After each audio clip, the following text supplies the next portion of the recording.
Every piece of Keannu's journey has been so surreal for everybody. I feel like I'm in a movie and everybody's watching. And we're in this bubble and we can't get out. But eventually we'll get out. When you have a kid that's never had any problems with his vision, 20/20 vision, no problems, and all of a sudden he has double vision, and when they say it's a concussion and it's game after game, and then dad's like, you know what, they didn't hit him that hard. How could it be a concussion? It was just things weren't adding up for us. He knew how to walk. He was walking before, and now he has to relearn all that. I have never worked with somebody like him. I have never had to teach somebody how to walk except my kids. If you think about the hand that he has been dealt, sad to say most people would have gave up on it a long time ago, but not this kid. There is no quitting in him. And that's the way he was on the field when he played. He was a 6'3", 200-pound quarterback as a freshman. I think he was fast, he was mobile. He was going to be D1 bound by the time he was going to be a senior. We all thought he was a man-child, and he was younger than all of us, so it was fun to watch. He was a multi-sport athlete, so he did football, he did wrestling, he did baseball, and he was talented in each. It wasn't just participating or anything. No, he was a dynamic player in each one. His work ethic is to get the job done. I mean, he's first one there, last one to leave. Keannu finished his football season. He did really well. However, his last game, he couldn't see. He knew what the plays were. He knew where he had to throw. It was just that his teammate had to be there. After visiting multiple doctors and getting frustrated by one misdiagnosis after another, the Linnells finally learned that what Keannu was struggling with was not a concussion. It was something much worse. I remember when he was going to take our dog for a walk and he told me, "Mom, I'm not feeling well." I said, "Go upstairs and lay down. Hopefully you'll feel better." And they were getting ready to go to a wrestling match. So I said, "Okay, your dad's going to take your brother, drop him off at the high school. He'll come back and pick you up." And when Dad came back, Keannu still wasn't feeling well, and that's when he started throwing up. And that's why I told his dad, I said, "You know, we're going to the emergency room." And that's when the day we were told that he had a mass in his brain. And I'm like, oh, what does this mean? The Linnells sought counsel from a neurosurgeon who explained that Keannu had fluid in his brain. Surgery would release the pressure, which was the main cause of his massive headaches. The surgeon explained they would cut a hole in his head to drain the fluid, and if it permitted, they would try to get a biopsy of the tumor and remove it. Things didn't turn out the way they were supposed to. My oldest daughter went into the area where he was supposed to be rolled back into the room, and she saw the nurses huddled up, and the nurse that was assigned to him was in tears. And my daughter told her, I said, "What's going on? You need to go tell my mom something, because they just told her the surgery was remarkable and what's going on." And Keannu didn't wake up. They had no idea. They didn't know what to tell us. Well, Keannu ended up having a stroke, an ischemic stroke, in his thalamus, and that's where the tumor was. It was just a domino effect. One thing after another was happening with them, and we were just, okay, what's going on here? And just trying to make sure we didn't fall apart. It was hard. Keannu was in the hospital for a total of 6 months before being transferred to a rehab center, where he stayed for approximately 56 days. Once he was home, the recovery process began for the entire family, especially his sister Kalia, who now works full-time as his caregiver. He was not speaking at all. He was using a little paper that had alphabets on it, and he was telling us what he wanted and what he was feeling.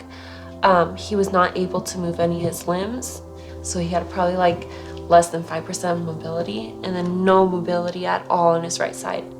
Why do you feel the responsibility to take care of your brother?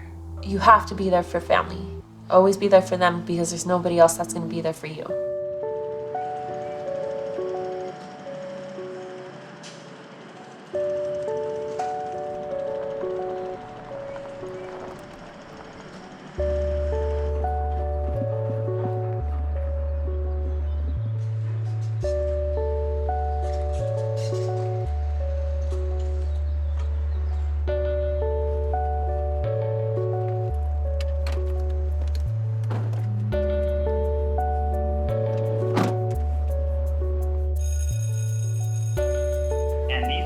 announcements for Thursday, May 2nd. Quote of the day.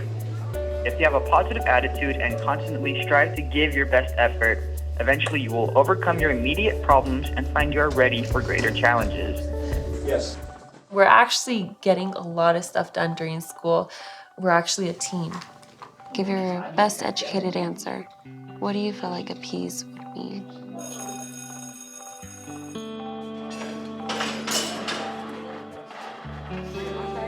He was super tense. He was going like this a lot. His hands now where I can have it straight. And if I do this, he's able to bend it a little bit more. If I don't, his arm will be tense all day. There you go. I'm lifting up a 170-pound boy to help him learn how to walk.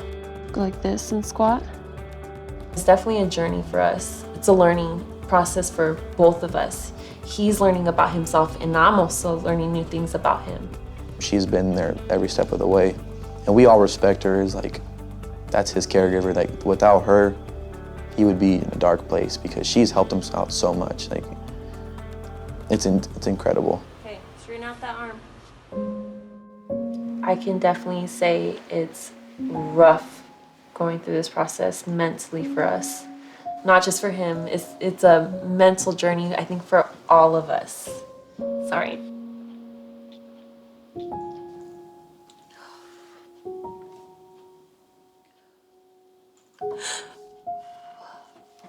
Keannu, how much do you love your sister? I love her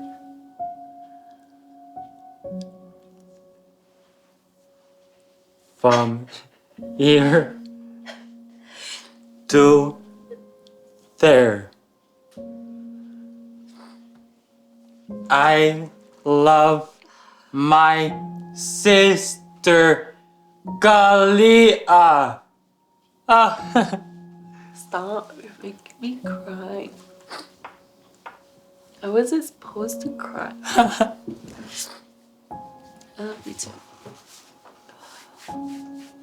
She's taken it on fully. She knows her brother. She saw him, growing up. She played with them. She fought with them. She argued with them. It gives her a little fuel when he says, I can't. She's like, heck yeah, you can't. I know you can, and you're going to. She's a former athlete herself, and knowing what it takes to succeed and instilling that on her brother because she knows that he had that as well. It's like, I'm not letting it go. I'm gonna push it because I know you can do it.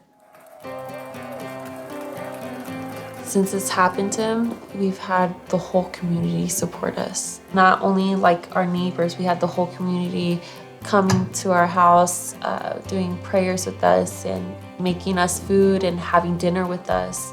Even more so, Make-A-Wish stepped in Yeah. and made one of your wishes come true. Keannu came in and he had one wish, and he was very dead set on the fact that this was his wish, that he wanted to play football again with his teammates. To want to play again, I think kind of made our hearts stop. We partnered up with a VR team and said, we've got to make this happen. Remember, we're all here for Keannu. This is why we're doing this piece, right? To really help him get inspired and get back into this game again and relive this experience as it was for him.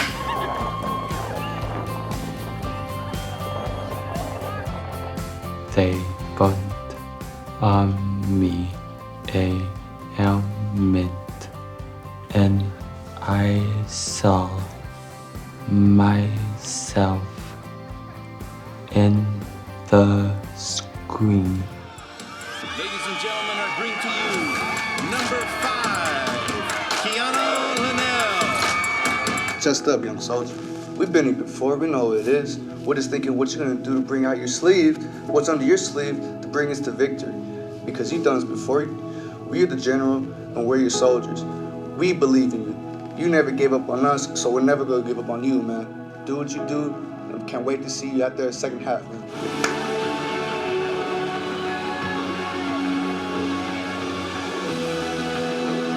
Gentlemen, the crowd rises to their feet. They're chanting, Nanu, Nanu, Nanu. He wanted to play football so bad. The fact that Make-A-Wish brought it to him in a way that he will probably remember for the rest of his life. And we were all able to be a part of it. Nice. There you go. More. Physically, he's healthy. He is healthy. He's cancer-free? He's cancer-free at this point. I don't know what's going to happen. But as far as I can see, I can only plan for today for him. And my plan for today is for him to continue progressing. I want you to get better. I want you to start walking. I want you to be normal. I want you to play football again. So I'm gonna push you as hard as I can. I have something to do and I need to finish it.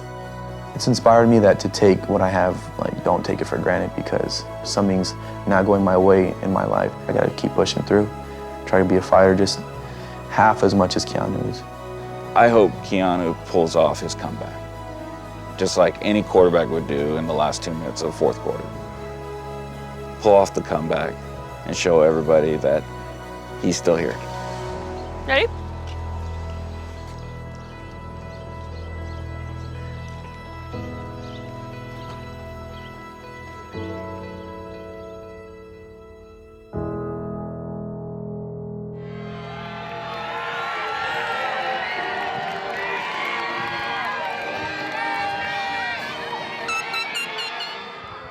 Keannu Eric Morales Linnell.